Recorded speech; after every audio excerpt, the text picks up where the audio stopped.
गेल्या महिन्यामध्ये झालेल्या पहलगाम दहशतवादी हल्ल्याच्या पार्श्वभूमीवर पंतप्रधान मोदी यांनी मंगळवारी सकाळी राष्ट्रीय सुरक्षा सल्लागार अजित डोवाल यांची भेट घेतली।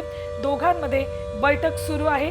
थेट जाऊयात दिल्लीला आमचे प्रतिनिधी प्रमोद जगताप आपल्यासोबत आहेत। प्रमोद, अत्यंत महत्त्वाची बैठक मोदी आणि डोवाल यांच्यामध्ये सुरू आहे।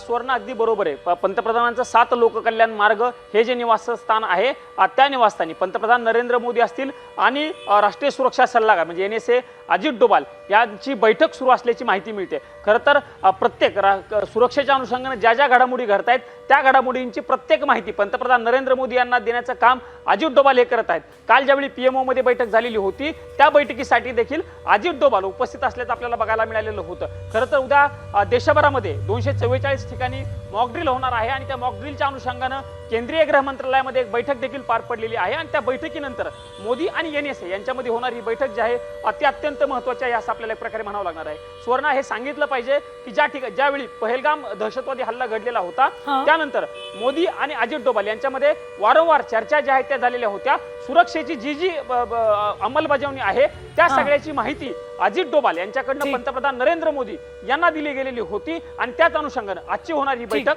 महत्त्वाची असंच म्हणावं लागणार आहे। ठीक, प्रमोद, या बैठकीवर लक्ष ठेवून राहा। तुमच्याकडून अपडेट्स घेत राहणार आहोत। तुर्तास धन्यवाद संपूर्ण माहितीसाठी। तर पंतप्रधान नरेंद्र मोदी यांच्या निवासस्थानी अजित डोवाल हे त्यांच्यासोबत चर्चा करतात, त्यांना संपूर्ण घडामोडींचा तपशील देतात।